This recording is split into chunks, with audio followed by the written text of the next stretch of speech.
Okay, here's how Miro works. See, it's amazing. What's everyone doing at David's desk? Ever since marketing started using Miro's collaborative online whiteboard, he thinks all our other teams should sign up.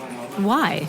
He says Miro's making his meetings disappear. And if every team gets on it, that means even less meetings. They're using Miro for brainstorms, mind maps, customer research. So could we use Miro instead of having another 100 meetings for every round of feedback? Yep. You can comment, react to ideas, even leave a recording on the board. And what about presentations? There are Miro templates for that. How do you know so much about Miro? I've actually been using it all along. I just used a Miro board to plan the best vacation. Okay, I'm on board. See how Miro users save up to 80 hours every year by meeting less and doing more. Get on board at Miro.com with 3 boards free forever. That's MIRO.com. Hi, folks. Just a little warning. This episode mentions suicide. There's a lot of healing and humor as we talk about this, but we really want you to use your discretion. Edit audio. So the phone rang, and I ran to my parents' bedroom to pick it up because, it could be for me. It could be. I grabbed the receiver, and I sat on the side of the bed, because the phone stayed in one place back then, which in this case was on my parents' nightstand, like a 1950s TV show. And it was for me. It was one of my semi-new female friends, and I have to say that because I was in this new stage of trying to fit in like I was supposed to with the girls. You can imagine how well that worked. But anyway, before this, all of my friends were boys. We laughed, we played football, we punched each other. There was very little drama unless some asshat was being a poor sport over losing a game of kickball or something. So I was taken aback when this girl, let's call her Jill, she skips all the pleasantries and she launches right into her reason for calling. She's like, I'm calling to tell you that we've decided. Now I'm already like, uh-oh, a collective we. This cannot be good. We have decided that we're not your friend anymore. Now, after this, I don't remember all the details, except I do recall a pit in my stomach, some tears, and then asking a bunch of questions about what I could do to win everybody back. I was 12, so it didn't occur to me to be all, well, fuck you then. Instead, I sat there and I wondered, what did I do? Why in one phone call did I just lose all of my friends? Hello, folks. I'm Robin Hopkins, and this is Well Adjusting, where I talk to people about life stuff, but not in an NPR way, more like we're at the bar, and we're having cocktails, and I am getting into your business sort of way. Oh, we love a cocktail. Oh, and producer Steph is here too. Oh yeah, hi, that's me. Today we chat, well, what happens when your best friend dumps you? Friendships. They are complicated, am I right? Our guest today is Becca, and she has been dealing over the last year with a major friend group breakup. And I have to say, what I think is so interesting about this conversation is that we talk, in general, as a culture, as a society, so much about romantic relationships and breakups. But I really feel like we don't spend a lot of time talking about the heartbreak or the healing that needs to happen when your bestie dumps you. So I'm about to say it. Strap in. We're about to go for a ride. Come on, let's get to Becca. Here we go. What happens when you deal with a friend breakup or like a friend divorce? And how do you deal with not talking to a person that you talk to every single day and that you've been talking to every single day for years? And then in the long term, how do you build new relationships and trust yourself and your sense of other people's character and new people that might change or, make different situations better or worse? And how do you start trusting yourself again in your own sense of judgment? It's such an interesting question and topic because I feel like we talk about loss from a sense of romantic partnerships, and we talk about loss in terms of death, but friendships are, they're the foundation of our day to day, right? I was single for a real long time before I met my lady friend, Mary. But, my friends were always, they got me through every breakup. They got through deaths of my parents. And so friends are such a big and important part of our lives. I think this is a really fantastic topic to be talking about. So I'm so glad that you reached out to us. But I want to first ask you to really like tell us about the friendship and what happened to lead to a friend breakup. Yeah. My friend group was myself and three other young women who were all in our late teens, early 20s when we met. We just clicked almost immediately. We were, you know, all big fans of the same band, and that's how we originally met. We met at a concert, and had What kind of band? What known. band? You have to share it. Uh, I hope it's um, embarrassing. no, it's not bad. It's Bleachers, the Oh, yeah, yeah. like Jack Antonoff Yeah. band. We knew each other online, like in the fan community on Twitter, and then we met on the tour for the second album, and really just became extremely close. Like we had group chats, we talked every single day. We all lived in different states. Like at the time, I was living in Michigan, and one of them lived in New Jersey, and another one lived in Indiana, and another one lived in Ohio. So we were all kind of scattered, but we really had a community around this band. And when they would tour, we would get together and travel for a week, like going to all of the shows. And it really became a really important friendship and one of the most important friendships in my life at that time. And we were really excited to get back on tour, especially through the pandemic. Having them was really essential. That was a friendship that existed primarily digitally. Yeah. We FaceTimed a lot, we called a lot, we texted a lot. So that was something that stayed consistent when in 2020 it felt like the whole world was sort of falling apart. It was really, really a lifeline. And I don't know what, especially that back half of 2020, would have looked like for me without having them. They were integral to my life. And then in August of 2021, we were getting ready for Bleacher's new tour, and a new person came into our lives. Who's also a And fan of the band, like a digital friend. yeah, who's also a digital friend. And she came into our lives, well, into my life specifically, and it really changed the dynamic of our friendship really dramatically, very quickly. Yeah. Tell me more about that. Yeah. Well, she and I, in classic gay fashion, became a little bit more than friends a little quickly. And she was very intense and very, now, looking back on it, I can see it as like love bombing and a little bit manipulative. But at the time, having someone who's super, super into you when you've been single for a while. Come on, that feels nice. Come on, no, I like that. Felt really, really nice. And I was very into it and really excited. And the first people I was telling about it were my friends that, also knew her from online. This was right when I had moved to New York. It felt like everything was coming up aces. New love, new tour, new city. It felt like all of the trials and tribulations of 2020, like I was reaping the rewards of patience and pain. Yeah. And it didn't take long for me to realize, like, it wasn't anything like negative about her at the time, but I just realized, I think we're better as friends. And like the spark kind of didn't lead to a fire, and I was very honest about that with her and with my friends. And at that point, they had all been introduced to each other and all knew each other. And she had like joined our group chats and had really kind of been embedded in our space. And she took really well to it, I thought. We went from a foursome to a fivesome pretty seamlessly. I'm already getting some single white female vibes. Anyone who hasn't seen that movie, go see it. Yeah. That's all I'm saying.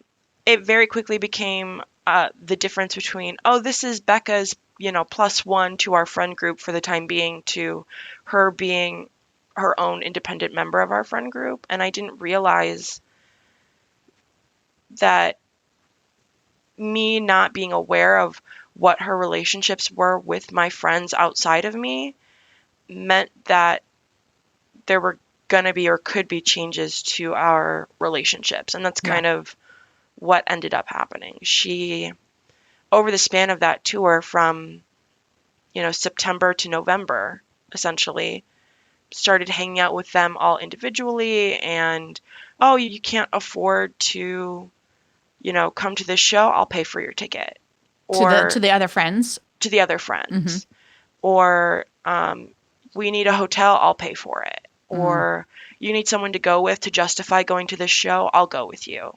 And by going to this show, I mean traveling halfway across the country to go to, Alabama from New York. In hindsight, it looks a little bit like the way you were saying love bombing in the relationship, like she's friendship bombing too, like Yeah. trying to win everybody over real fast. Yeah, and that's really what But happened. that's with hindsight. Yeah, with hindsight. And at the time, it was like, oh, she's so cool and she's so fun. She's a couple Generous. years generous. She's a couple years older than us. It's also sometimes a red flag, by the way. Yeah.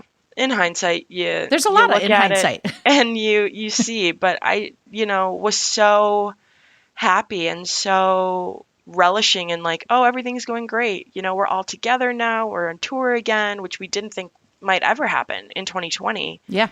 And by the end of it, I realized that like there was a very clear shift. End of September, everything was good. We were all together. Middle of October, we are in California, and her behavior to me is really different. She's starting to like, make disparaging comments about me and undermining me and really making me out to be this kind of caricature of like a lovable, stupid oaf, and not like in a funny way, like in a Becca's an idiot and can't do anything kind of way. Like, oh, there goes Becca again doing a dumb thing. Like that kind of, yeah. Exactly. And it really was starting to turn from laughing with me to laughing at me from her. Ooh. I try to be a very upfront person and very not confrontational, but I'm not afraid of confrontation. Mm-hmm. I try to address things really directly. And so I pulled her aside and I was like, I don't like how you're talking about me. It like doesn't make me feel good. It's not nice. And she at the time said, I didn't realize that you were taking it that way. I intended it, laughing with you, not laughing at you. Ribbing, by the way, good on you for like being that direct. I think a lot of people have difficulty doing that. Yeah, I feel like directness is really either a blessing or a curse, depending on how you see it. Yeah. And we'll kind of see how it happens as a curse a little bit later in the saga. If you will. If you will, exactly.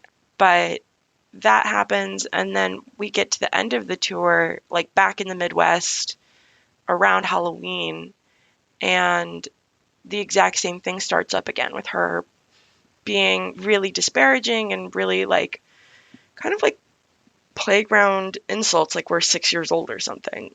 Ugh. But at this point, it's not just her. It's everybody in our friend group, like joining in.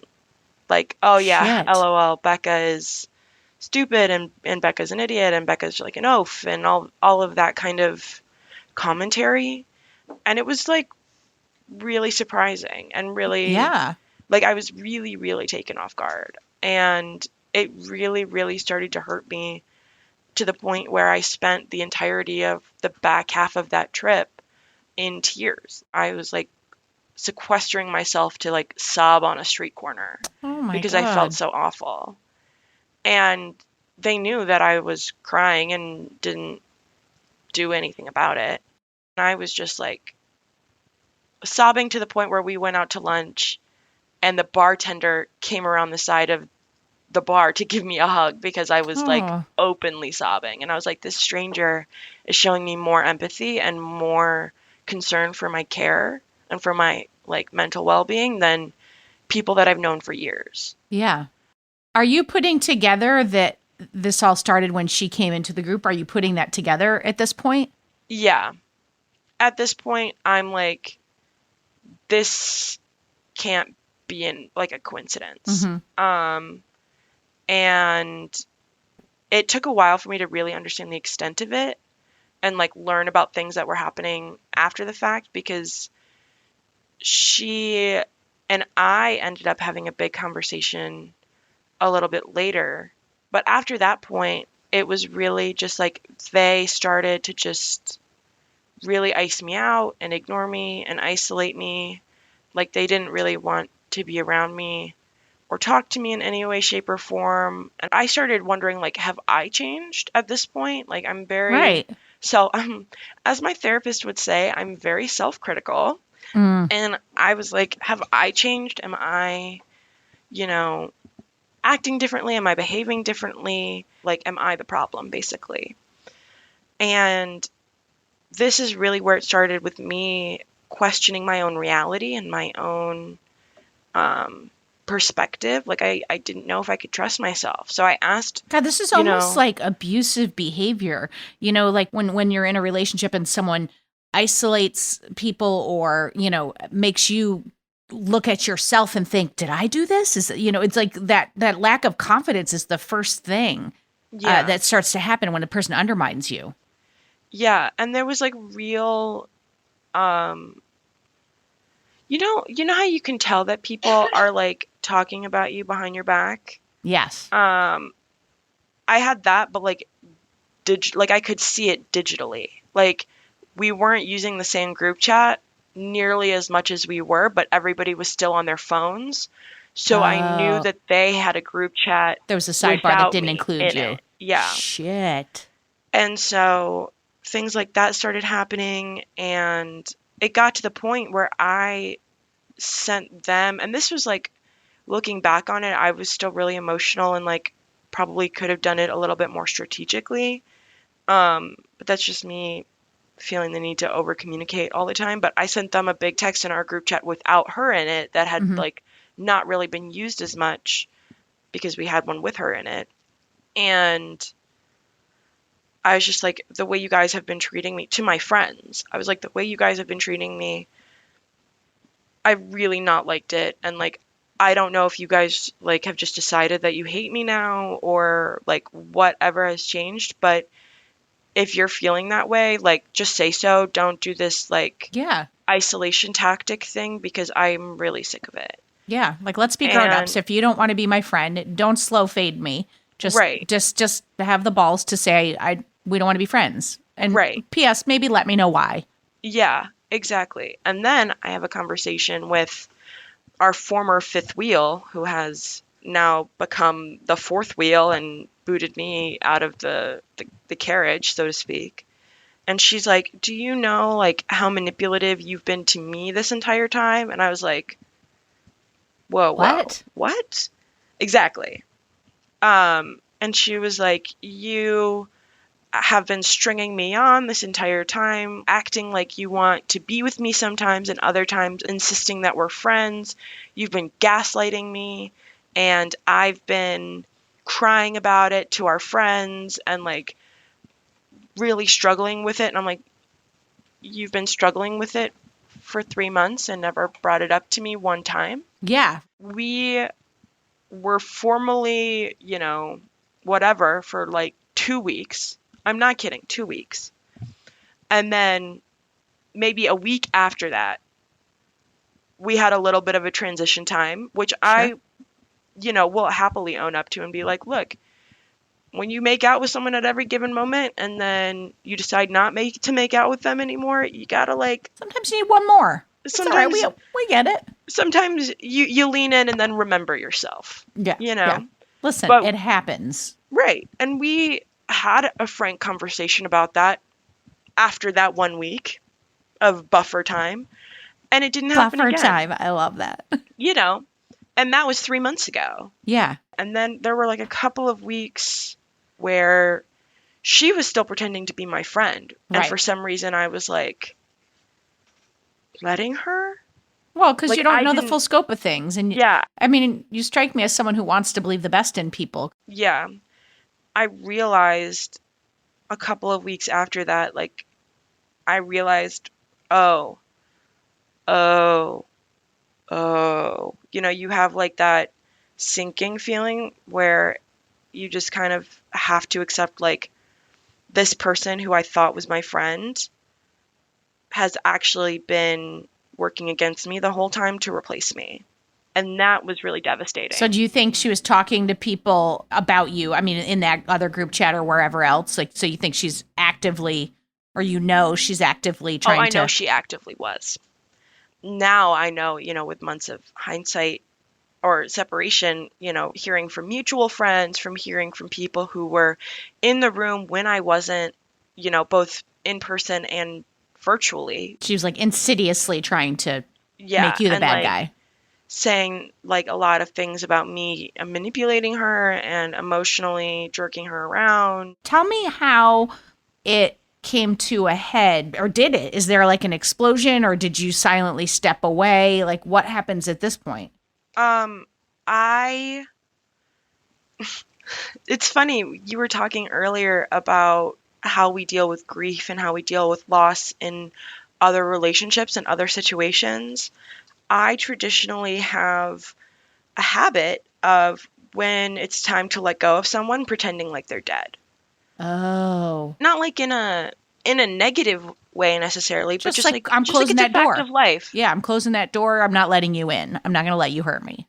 Exactly. And so I changed her contact name to DNR, just do not resuscitate.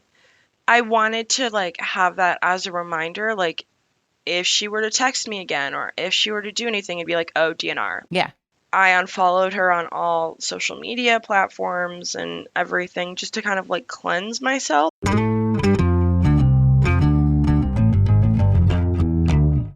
All right, people, raise your hand if you have ever been personally exhausted by email, right?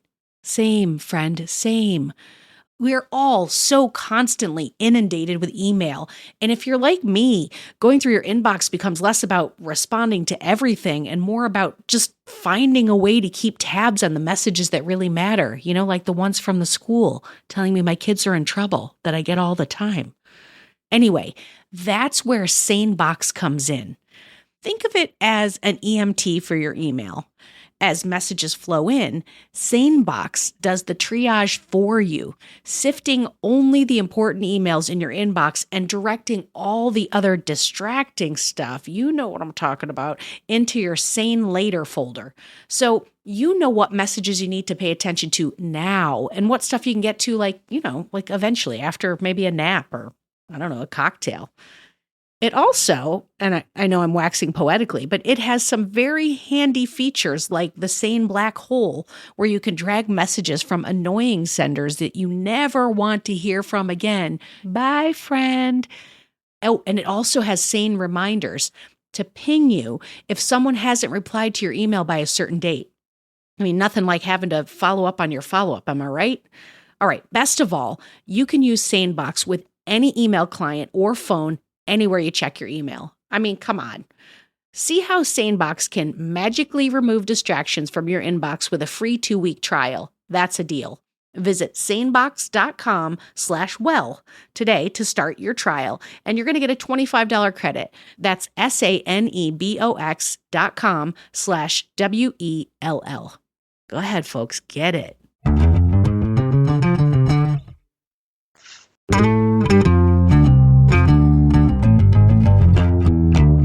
So you're trying to get away from her. What are you doing with the other friends? Are you saying to them, "Hey, you knew me first and like why are you not with me?" Or are you shutting everyone off and out? They shut me off. So they all unfollowed me from Shit. our internet, everything. And like, I could tell, like, you can tell when a new group chat is made and you're not in it because the current group chats that you use don't get used anymore. Right. When people were putting things into that group chat, it was very clear they were doing it on accident. Oh. They would accidentally hit that one instead of the one they meant to hit. Like, and they're coming in the middle of a conversation, so you know it was something else. Got it. Yeah. You're like a digital friendship detective. Yeah. It's really a blessing and a curse, the Really way is. that I can evaluate online relationships. But, yeah, it was really, really, really challenging. And I had just started a new job, and I was utterly heartbroken. Yeah, because you didn't just lose one person, you lost a whole group of people. Like they all just didn't side with you. This was my first time really having a friend group break up. What did it do to you and where did it leave you? Because you started to touch on this idea that you started to doubt yourself. Yeah, absolutely. I have reopened my Instagram story archive to see exactly what my headspace was because I was posting like 10 times a day on my Instagram story, which I don't normally do. But I was like trying to pinpoint the reason of like what I did at some level, because it had to be something that I did.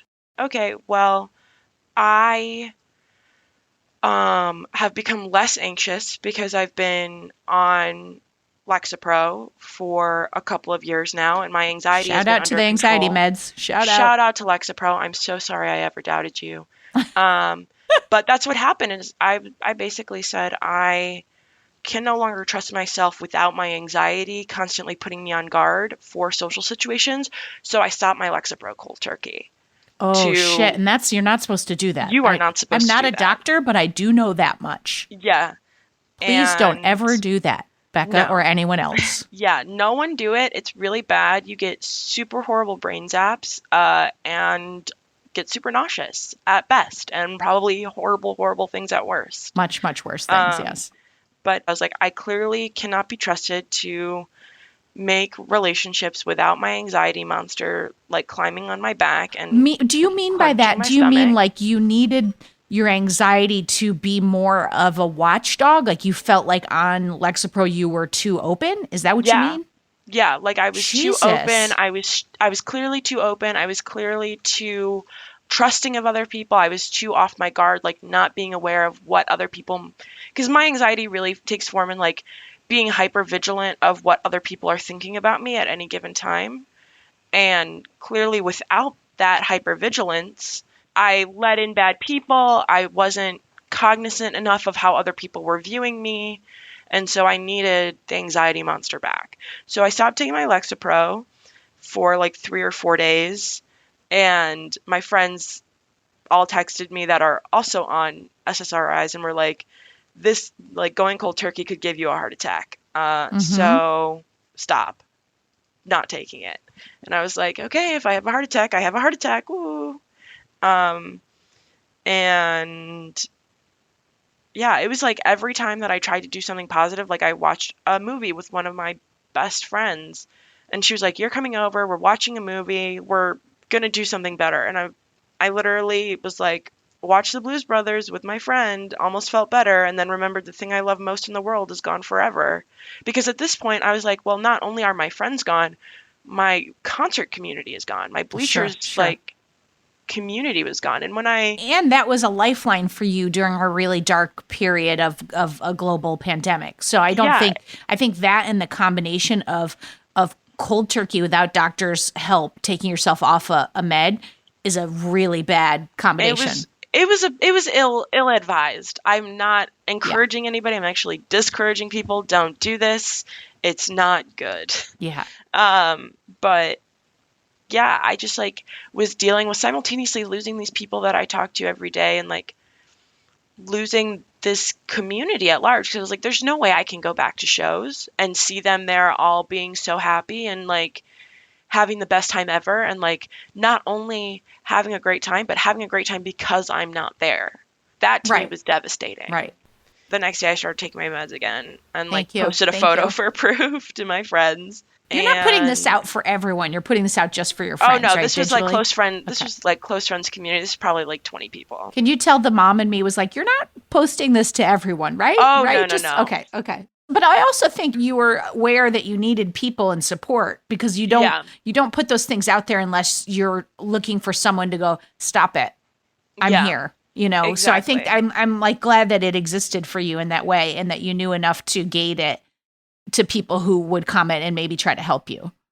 Yeah, it was like I was really just like going on these really long tirades of just like how every group dynamic that I've ever been a part of would have definitely been better if I wasn't there and like all of that stuff. And it was also pretty funny. I said, just got my flu shot, asked the nurse to just inject air. She said no, frowny face. That's so dark and funny, but what do they say? Comedy is tragedy plus time. So there's been some time. I would not be laughing if this was yesterday. Just FYI, BT dubs. Yeah. I mean, I'm laughing now too, because I'm like, yeah, she was not doing well. She had a great haircut, but she was not doing well. Wait, I want to know, like, what is the situation now? Like, Yes. where's the anxiety monster now? What's your vibe now? I'm on ADHD meds now, which is great for the anxiety as well because it's helping me minimize my actual, needs of anxiety, helps me actually get things done. Back on my Lexapro. But really the thing is like I spent a lot of time mourning, and it was the first time in my life that I really had mourned. I mean, I've had a lot of death in my life. I'm not a stranger to death, but I find that death is really easy to deal with because there's nothing you can do about it. Right. Which is part of the reason that I like to pretend people are dead. But dealing with mourning this was something really, really new for me. And at this exact moment, again, like, what is it? Like, close a door, open a window. Like, Yep. that is what happened to me when I met these people. And right at this exact same time, I met people who are now really good friends of mine because I started a trivia team. We've been going strong for like 9 months now. So it's been a lot of healing, but like in that process of like meeting those people that are now my really good friends, it was a lot of stress and a lot of internal and external doubt. I was like, I don't know how to talk to these people. Like, what if I say something wrong and then they don't want to be my They think I'm a friends bully anymore? or they think I'm an oaf or They think all of these horrible things about me. What if we become friends and then 6 months from now one of them just decides to be mean for no reason? And like I was still kind of new to the city and still like trying to meet people and make friends and have connections and everything, and it was really, really challenging and really, well, you had to trust yourself again. which I couldn't do. I fundamentally couldn't do. And I found a therapist like in January that really, really helped me deal with all of this and like cry about it and figuring out how to trust yourself when you realize that trusting yourself and like trusting other people got you into the problem that you were in before was like chicken and egg for me. Well, if I trust them and then something bad happens, then it's my fault and like things will be worse and maybe I should just never make another friend ever again, but I can't do that because I'm the type of person who needs community and needs people. I mean, like, I'm on a trivia team that is, pretty strong, not to brag. But I'm also like in a softball league and I'm also Yeah, you are. on a chess team and like I need group activities to function as a person. And so it just wasn't, while extreme, it wasn't a viable option for me to just never talk to another person again intimately. But I feel like you're touching on something that's really important that I just wanted to highlight, which is that chicken and egg thing. Like, you have to get yourself back out there. You have to. You can't be alone in this world. I mean, you can, but I don't know, what kind of life does that bring you? But just like anything else, when you make a mistake, you have to just be like, okay, let me look back at it. Let me look for red flags that I can look for next time. Like, what can I take and bring forward? And then I have to start to slowly open myself back up because you can't quit just because it went bad one time. I mean, you can, but I don't advise that. It's still a healing process. Like, I don't know how long it takes to heal from things like this because this is my first time really dealing with friendship apocalypses. And I know now that she has fucked them over in a couple of different ways in the months since then. Well, I'll tell you what, the mom in me is going to say this. When all those people come crawling back, you know what kind of people they are, the type of people that didn't support you, that weren't there for you, and you say no thank you. Like, it's that, those are not good friends, and those are people that you're better than that, Becca. You don't need those people. Yeah. When I heard like everything that happened between them, I was like, oh, she like really hurt one of them. And I was like, even if I was trying to hurt this girl, like, that is something that I would never do. Yeah. And it was really like, I was almost proud of myself, if it sounds a little stupid, but like that I still had that empathy for her. No, that doesn't sound stupid. I mean, I feel like sometimes there's a little nice feeling inside, and then there's the human being that's like, I knew it, I told you, But then Yeah. you move past that and you're a human with empathy and a kindness. And then you say, I'm sorry that happened to you. That's really how I felt. I was like, I can't believe this happened. And like, as your friend, like, you should never do something like that. It was like, I don't know what their relationship is with her now, but I know it's not good. Yeah. Do you feel like you've had closure from this, or how do you think you will be able to get that for yourself? Thank you for asking that, producer Steph. That's a very good question. I think that closure for me is impossible because it still exists. It can't, like, as much as I like to pretend that people are dead, they aren't actually dead, right? So I think that closure is really, really difficult, especially because this is still a band that I love. And like, every time I go to these shows, I'm reminded of, these people that I cared so much about that, really hurt me. Mm-hmm. And that is difficult to deal with.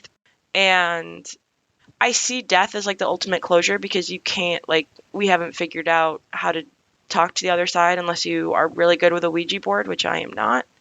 I got a lady for you who can talk to the other side, but that's another show. We'll talk about it off mic. But I think that like closure, it's really accepting and processing and accepting the fact that there is no closure, like no real closure, the way that like I might want it. But there's definitely a closing of the door. It's not like cemented over, or whatever, because you can't really do that. But it might be like a glass door or something. Well, especially with social media, it is a glass door because they're going to show up in your world, in your ecosystem somewhere. Yeah, and that's the part that I'm still managing and like trying to figure out, resisting the urge to like scroll. It helps that I'm blocked by a couple of people, so I can't look even if I want to. But there were points where I was like, I want to be as awful to them as they were to me, and I want to try and ruin their lives. But like, that doesn't make it better for me. It doesn't. And so that train of thought really went away really quickly. And I just realized that focusing on making it so that I look at that door as little as possible and am enticed to open it as little as possible is really the only way to keep going. Yeah, it is. It's something that like me and my therapist are working through. So, well, I'm glad you have that person there for you on the journey, because it does sound like it got dark at some points. And I'm glad that you came to share this with us. I do want to say, because you said closure is impossible, and I don't think that's true. I think it's just a different kind of closure. Like your closure is going to be when you no longer feel a responsibility for how other people perceive your actions or who you are. No, that's why Steph is a producer on this podcast, because she just came in here and summed that shit up so nicely. Well done, Steph. That's so true. I think like for me, closure is like, when I think of ultimate closure, I think of when my metric is when someone dies. But that's not real closure. That's just being death. Dead. You have to deal with them being dead after that. So even though they're dead, that's not closure. Maybe the way that I deal with death is unhealthy too. But thankfully, you have a person to help you work through that. And that's, Yes. that is Shout ultimately like one of the most important things, is that everyone has, when you need it, a person that you can go to. I don't care if you have to pay them to support you. Like that's helpful. Full stop. Yeah. Thank you so much for coming and sharing the story. This was just such a wonderful chat. Yeah. About a hard topic. Yeah. But I always feel weird saying this is a wonderful chat when we talk about hard things, but it was a wonderful chat because it's, in my opinion, it's good to talk about hard things. I agree. Pretending they don't exist doesn't help. Very, very, very true. Just like pretending people are dead. Does not help. Agenda item for next week's therapy. Literally making a note right now, agenda item for next week's therapy.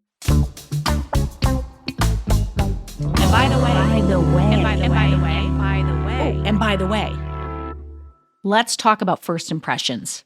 In relationships, friendships, love, or work, people tell you who they are right from the start.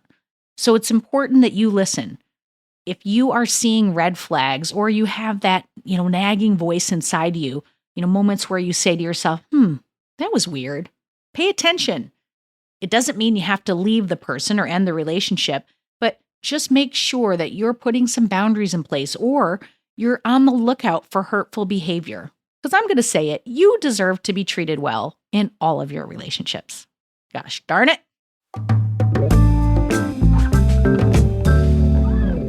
All right, it's that time where we're going to get a little advice from our expert of the day.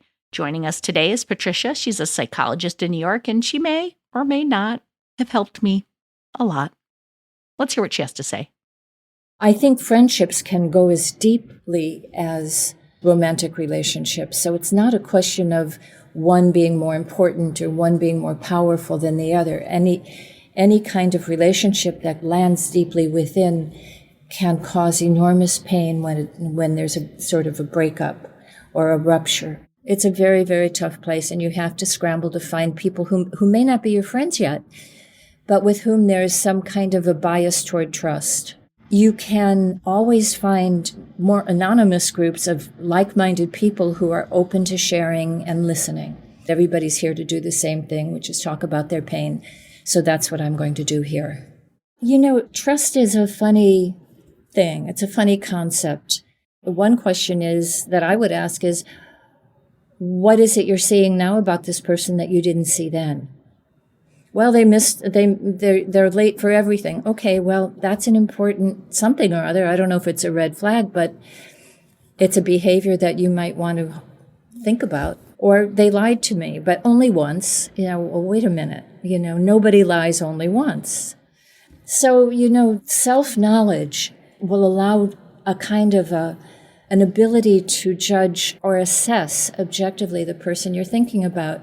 And if you learn as you go along that so far this person is trustworthy, then you can go just a little bit further. But you don't start out expecting to trust. You start out seeing how it goes one step at a time. We always need to know what our takeaway is. What did I learn from this situation? Yeah, so I learned that these people were, assholes, or I learned that you can't trust anybody. But wait a minute. What did you learn about yourself? What did you bring to the table? Because we co-create everything that we participate in. And we're not victims.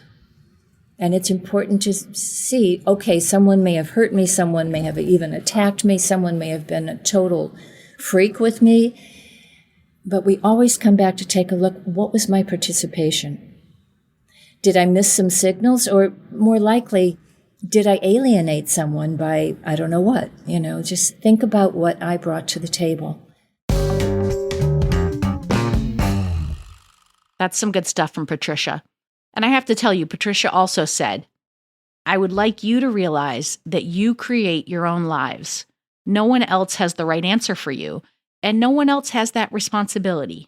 You have both the responsibility and the privilege or the right to make your own choices and to learn your own lessons in this lifetime. I mean, are those words to live by or what? All right, folks, that's a wrap on this little episode. But before we go, I do want to say many, many, many thanks to Becca for sharing her friendship journey with us. And of course, thank you to our expert of the day, Patricia. For more Robin, and you may need that, you probably don't need it, but if you do, you can follow me at Real Rob Hops on all the platforms, all the socials, as the kids today say. Well Adjusting is an Edit Audio original, exec produced by Steph Colburn and Robin Hopkins. Thank you to Maria Passingham, Kathleen Speckert, and the whole Edit Audio team. Oh, hey, before you take out those AirPods, this show is just for entertainment. If you are in need of help, please, please, please reach out to a professional. Go ahead and get that help. You deserve it. Okay, here's how Miro works. See, it's amazing. What's everyone doing at David's desk? Ever since marketing started using Miro's collaborative online whiteboard, he thinks all our other teams should sign up. Why? He says Miro's making his meetings disappear. And if every team gets on it, that means even less meetings. They're using Miro for brainstorms, mind maps, customer research. So could we use Miro instead of having another 100 meetings for every round of feedback? Yep. You can comment, react to ideas, even leave a recording on the board. And what about presentations? There are Miro templates for that. How do you know so much about Miro? I've actually been using it all along. I just used a Miro board to plan the best vacation. Okay, I'm on board. See how Miro users save up to 80 hours every year by meeting less and doing more. Get on board at Miro.com with 3 boards free forever. That's MIRO.com.